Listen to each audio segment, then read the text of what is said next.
It's Tuesday! Just choose A, B, or C para manalo ng aming papremyo. Ang tanong sa aming episode ngayon, ano ang lumalagong negosyo ng mag-asawang ito? Is it A, babuyan? B, itikan? O C, kambingan? Kilalanin sila at alamin kung paano sila umasenso sa buhay. Itawag mamaya ang inyong sagot sa aming hotline 7370700. Kaya kopyahin o picturean nyo na ang number na naka-flash sa inyong TV screen. Again, that's 7370700. O mag-text ng Tuesday promo, space letra ng inyong sagot at ipadala yan sa aming smart number 0949-888-8001. Globe 0977-805-6915. At sa number 0925-300-3000. Only the 9th caller at 9th texter na may tamang sagot ang mananalo ng aming papremyo. Kaya, sali na!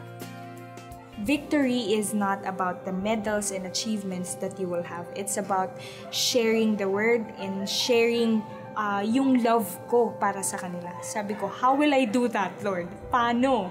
Ang pagkahilig sa musika ay natural na sa kanilang pamilya. Start ako, pinush ako ng nanay ko nung 7 years old. Tapos sabi niya, baka daw maganda ako kumanta. Hindi naman kasi talaga ako mahilig kumanta. Nag-aral siyang umawit sa patnubay ng kanyang mommy at Kuya Felson. I usually sing Regine Velasquez songs.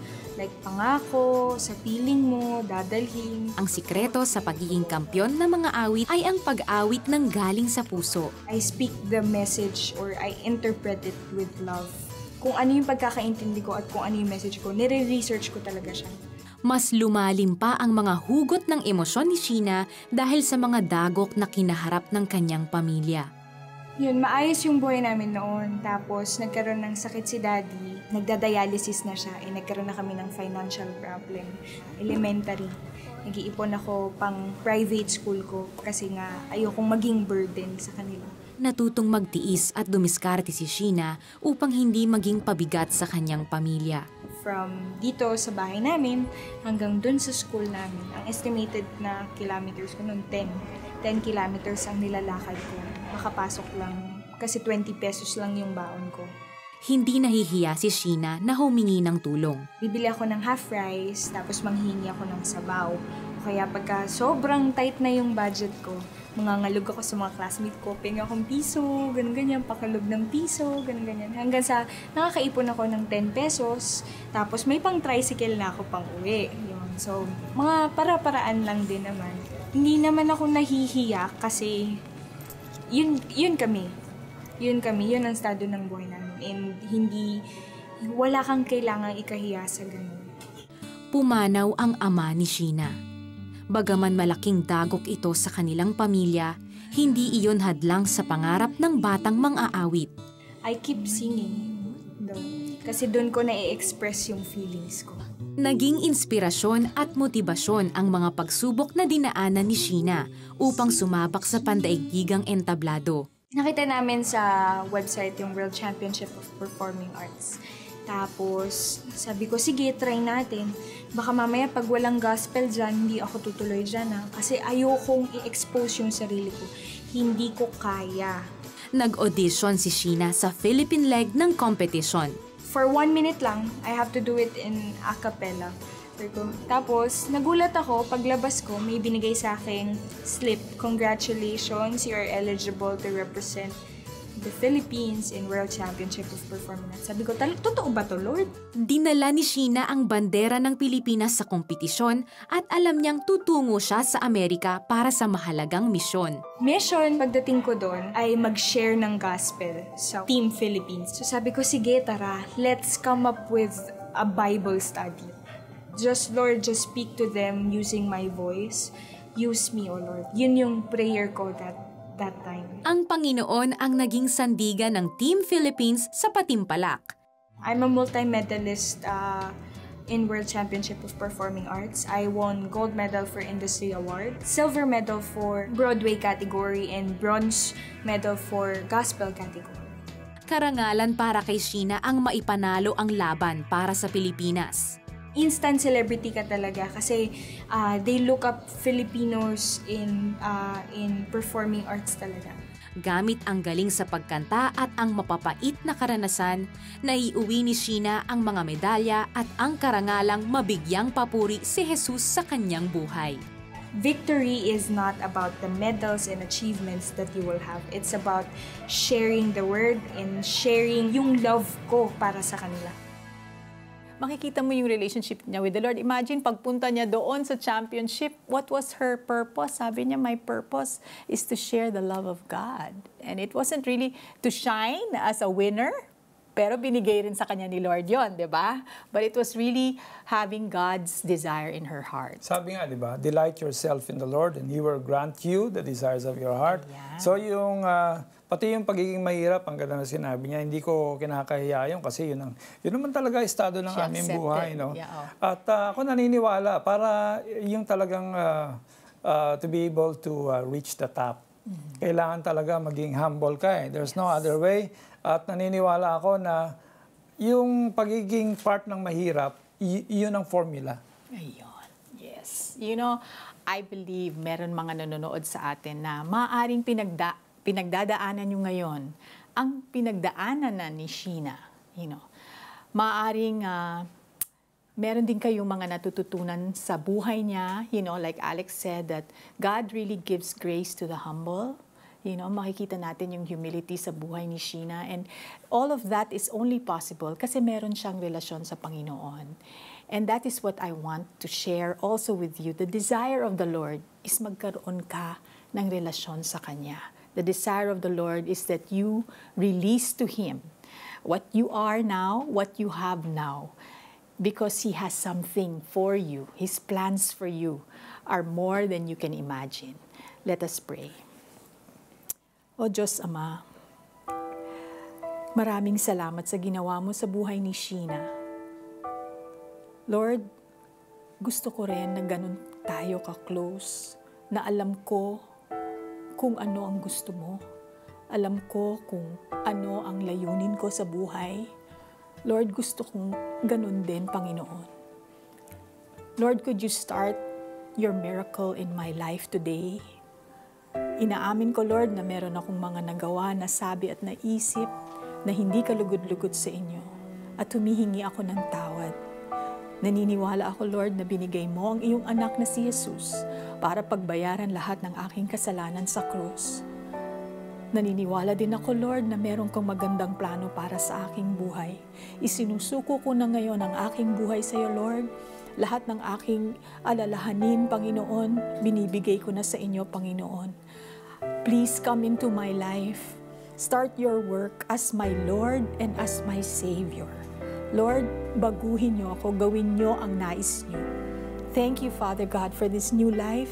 Thank you for your Holy Spirit na magtuturo sa akin kung paano, how to please you, how to live a life that is pleasing to you. Thank you, Father. In Jesus' name we pray. Amen. Taos-puso ka bang sumabay sa aming panalangin? Tinanggap mo ba si Jesus bilang Diyos at sariling tagapagligtas ng iyong buhay? If yes, forever mo nang makakasama si God. This Chinese New Year is the start of your new life and new beginning with God. Ang luma mong pagkatao ay wala na. Ikaw ay bago ng nilalang. Balitaan mo naman kami, kapatid, sa iyong pinakamahalagang desisyon. Please text YES space the 700 Club Asia at padala yan sa aming smart number 0949-888-8001. Globe 0977-805-6915. At sa number 0925-300-3000. Please text us your new and eternal decision. Our texting instructions are on your screen. Sa kwento ni Sheena, pinatunayan niyang walang poor, ever. Basta't may pangarap, sipag at tiyaga, plus pananampalataya sa Panginoon. Sa larangan naman kaya ng pag-ibig, meron bang forever? Alamin naman natin sa kwento ni Pepe. Ang pag-ibig ay napakahalaga sa isang tao. I understand that love should be expressed to the right person. Habang nag-aaral sa kolehiyo si Jose o Pepe, nagpapadala siya ng mga liham sa kanyang nililigawan. Ngunit hindi alam nito kung sino ang sumusulat. Hindi nagtagal, naging aktibo si Pepe sa gawain ng simbahan. Dulot nito, mas naging madalas ang pagkikita nila ni Judith, di niya tunay na pangalan. Biglang nahulog na siguro yung feelings namin sa bawat isa dahil tinuturuan ko siyang kumanta. Kasabay ng pagkakamabutihan ng dalawa ay ang pag-amin ni Pepe tungkol sa mga ipinapadala niyang sulat kay Judith. Nagbabalita lang ako sa'yo, Judith. Nung girlfriend ko na siya, dumating yung panahon na I was called by God to start a church, in Poway to be exact. Bilang paghahanda sa nalalapit na kasalan, nagkaroon ng pamamanhikan. Na-approve na, so everybody is happy. We already took the ring. We have already distributed our wedding invitations. Sa kasagsagan ng kasiyahan, ay nagkaroon ng hindi inaasahang balita ang dalawa. In the span of maybe about a month, when we go back to the house to finalize the menu, the mother said, "Don't worry about the menu because nobody is attending." Basta! Nang! My girlfriend came over to my place in Poway and said, "Anyway, we have already finished everything. We can go. We can just get married." Isipin mo naman ako, Pepe. Dahil sa pighating nararanasan, nagkasakit si Pepe. That's the last time I saw her. Naka-duster na siya dahil pinalayas na siya sa bahay nila. Gumaling man sa karamdaman, hindi naman nahilom ang sakit na nararamdaman ni Pepe. That's my first time to be broken emotionally. But that's the first time I remember I was in pain. Kahit dumanas ng kahirapan, hindi nawala ng pag-asa si Pepe. I wrote a big letter down, my prayer request to you, Lord. I write them, and I found out God to be very true to His words, even in those times that I'm alone. Habang naglilingkod si Pepe sa Panginoon, ay may bagong kaibigan na ipinakilala sa kanya. One Sunday, one of the members brought her friend to the church, and then that's the beginning of a new journey of my heartbeat. Nakilahok ang kaibigang ipinakilala kay Pepe sa mga aktibidad ng simbahan. Subalit, Nagulat ako, hindi ko pa nasasabi yung nararamdaman ko. Nagpapaalam ng umalis. Mas masakit ito na hindi ko pa nasasabi. Paalis na siya. Sabi niya, mag-aaral na ako sa Maynila. Instead na ipag-pray ko siya, ang nasabi ko, "Can I kiss you?" My prayer was, "Lord, if she's the one, hindi siya makaka-enroll sa Maynila, babalik siya ng Ilocos." 1 week after, sabi niya, "Brad, nandito ako." So at that time, I knew it inside of me. This is the one. iyon na ang simula ng pag-iibigan ni na Pepe at Gemma na kalaunay humantong sa kasalan. Lumipas ang ilang taon, nabalitaan ni Pepe na naospital ang nanay ni Judith, ang dati niyang kasintahan. Kasama ang kanyang asawa, binisita ni Pepe ang nanay ni Judith sa ospital. I hold her hand. She never spoke a word. I spoke to her and I said, "Mom, I want you to know that I am here and I want to tell you that I love you. Regardless of what happens in the past, you are still my nanay." She looked at me in the eye and she said, "Akala ko kasi, Pepe, masama kang tao." 2-3 days after, binalita sa amin na namatay na si Mama. And then I was asked to go and preach at her wake. Sa ngayon, may sariling pamilya na rin si Judith. Patuloy namang naglilingkod sa Panginoon si Pepe, bitbit ang mahahalagang aral sa buhay.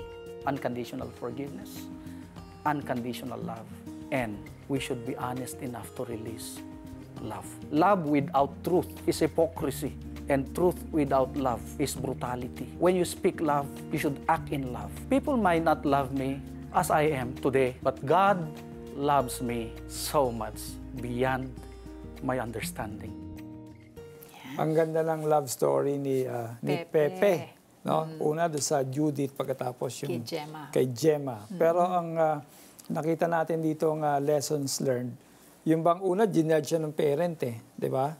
So, ibig sabihin, do not judge a person. Okay. Di ba? And then later on, parang binawi nung nanay kasi hindi niya alam na magiging successful si Pepe. And then ang susunod diyan talagang walang poor forever. At saka you can see na God really sometimes what the enemy means for evil, 'di ba? Yung parang makita mo parang mali, 'di ba? Kumbaga walang disappointment or sakit na nasasayang, 'di ba, Alex? Kasi the Lord may kahulugan lahat. Di ba? Makita mo nga yung connection ng mother ni Judith, to think na ihintayin niya si Pepe, di ba? To be able to forgive and be forgiven, di ba? Parang makikita mo talaga, the Lord works everything out for good. Nung nag-aaral ako sa seminaryo, ang favorite na ko sa theology, yung God does a reversal of things. Amen. Yun ang yung ibig sabihin, kahit sa tingin mo hindi na magbabago yan. Amen. Magbabago yan kay Lord. He does the unexpected. Kasi kay Lord pala, hindi pwede yung try eh. Wala yung word na yon sa heaven. Sa kingdom ni God, wala yung try. Kailangan, kung ano yung inisip mo, yun ang magiging. Okay. Walang no buts, no ifs. What you declare, what you believe in, that you can be. Amen. Good news! Ngayong Chinese New Year, mamimigay kami ng regalo. Simple lang ang manalo. Kilalanin sila at pakinggan ang kanilang walang forever na story. Maya-maya lang. Sumabay ba kayo kanina sa pagdarasal at tinanggap si Jesus bilang inyong Diyos at tagapagligtas? Ibahagi nyo naman sa amin. Please text YES space The 700 Club Asia at ipadala yan sa aming smart number 0949-888-8001 at Globe 0977-805-6915 at Sun number 0925-300-3000. Dala ng makabagong teknolohiya, napakabilis ng makikipag-ugnayan natin sa isa't isa saan mang panig ng mundo tayo naroroon. Pati na negosyong online ay maunlad.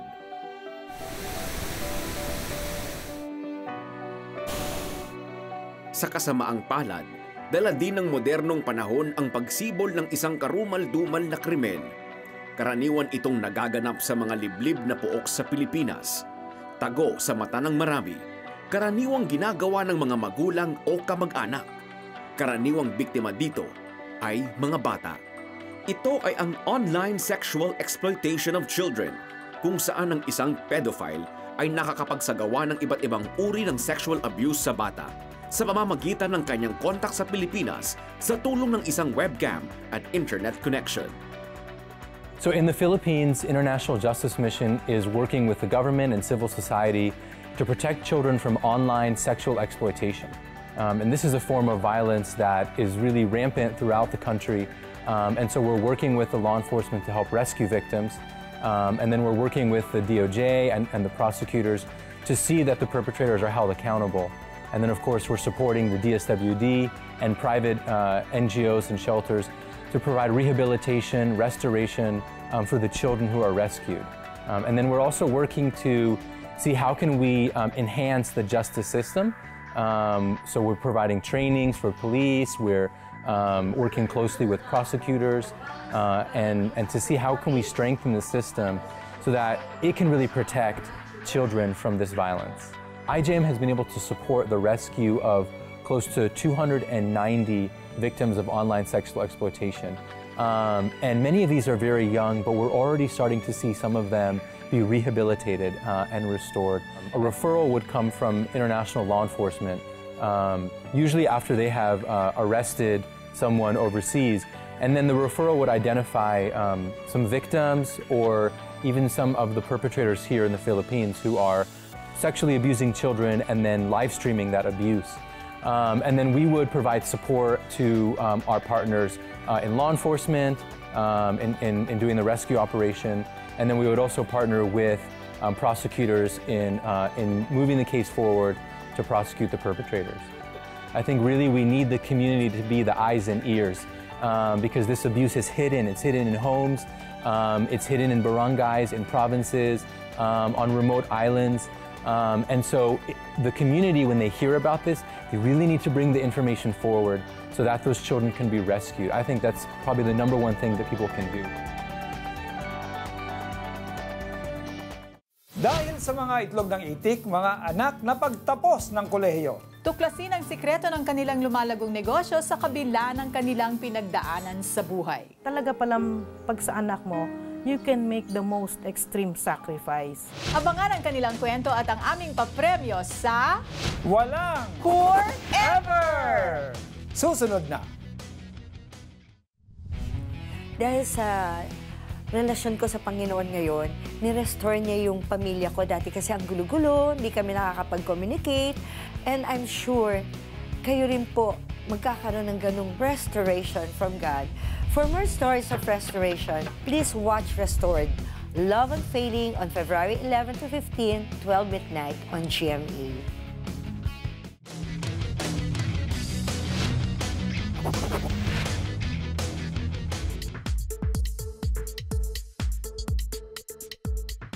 Araw-araw, dagsa ang tawag, text at FB messages sa aming 24/7 Prayer Center. At ang ilang mensaheng ito ay mga bakit o katanungan sa buhay. Tulad nito mula sa humahabang bucket list ni Gio. Bakit po hindi pa nasasagot ang mga panalangin ko?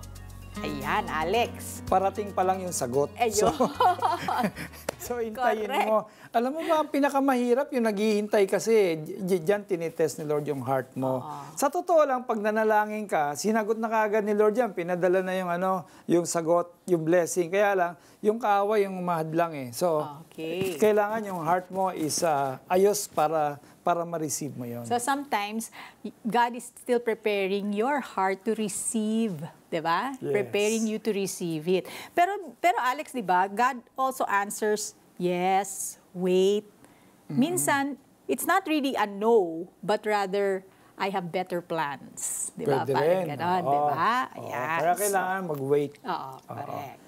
Kung kayo rin ay may mga katanungan o bakit sa buhay tulad ni Gio, pwede rin kayong sumangguni sa aming mga trained counselors. Pwede po kayong mag-text sa aming smart number 0949-888-8001. Globe 0977-805-6915. At sa number 0925-300-3000. Get out! Ang gulo-gulo na nawala yung show ko. Gambling.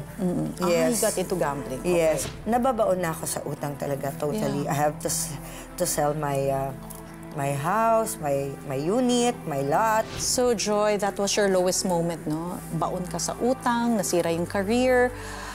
Paano ka nakabangon ulit?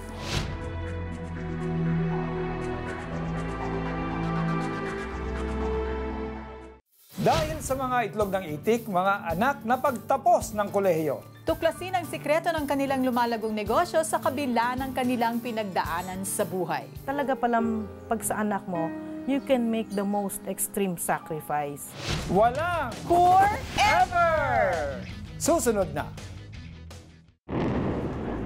From a despondent look, Masakit kasi wala kaming makain. Nakikita ko po yung dumi sa may baso. to big smiles, Hindi pa po ako nagkakasakit dyan sa may posong yan. Nagtitinda kami, masaya kami. Kasi may tinda na siya. it's an evidence of the transformation and the hope they've experienced because of your generous giving. Help us reach more through your support. For your donation of 1,000 pesos, you will receive this uniquely designed monthly planner.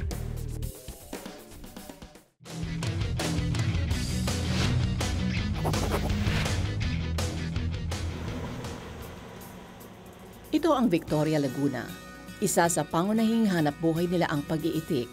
Kung kaya't katulad sa Pateros ay nakilala na rin siyang duck racing center sa Pilipinas. Isa sa mga taong pinalad sa ganitong uri ng negosyo si Jojo o Josephine Dator. Nag-start ito noong 1980, actually 1984. Nag-decide kami, nag-start kami ng business na duck racing with a flock of 1,000 heads. Dahil sa diskarte at pagpupursige, nakamit ni Jojo at ng kanyang pamilya ang karangyaan sa buhay. Namuhunan din sila sa insurance upang makasiguro sa kinabukasan ng mga anak. Practically, magaan yung buhay. Parang, magaan ang buhay na nabibili namin yung gusto namin bilhin, nakakain namin yung gustong kainin namin. Subalit hindi sa habang panahon ay naging maginhawa ang kanilang buhay. Isa ang kanilang itikan sa mga nasalanta ng mga di inaasahang kalamidad sa Pilipinas. Parang between 1996, 1997, siguro naman alam naman natin lahat na nag-start yung economic crisis. Tapos double up pa ng mga bagyo na mga dumating sa bansa natin.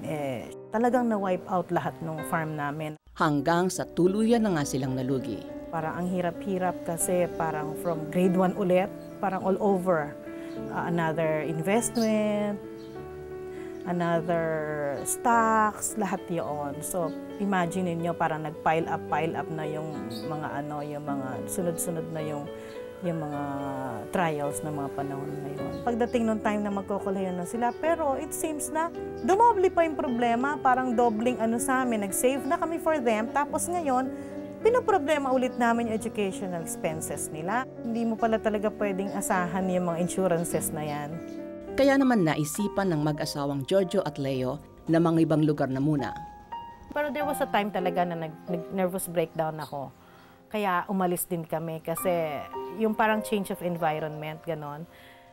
Bukod pa dito, matindi ang pagnanais ng mag-asawang maipagpatuloy ng mga anak ang pag-aaral. Pagdating nila sa ibang bayan, pinasok ultimong pinakaabang hanap buhay. Looking back, kami yung guest ng mga hotel.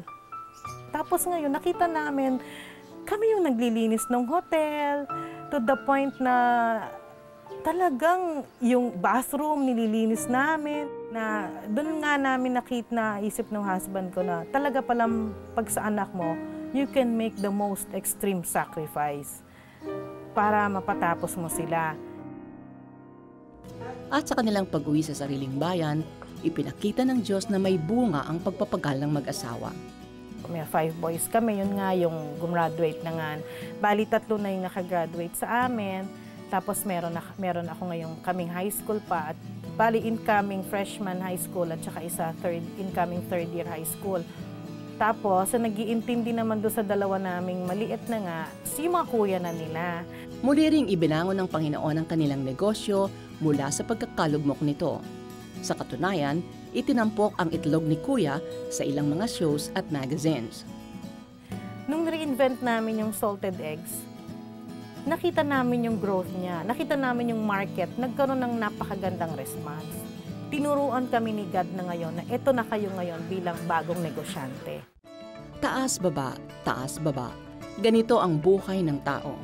Ngunit mayroong isang bagay na kailanman ay hindi magbabago. Talaga palang dumating sa punto na mawawala lahat, na hindi ka pala pwede mag-rely dyan sa mga insurances na yan.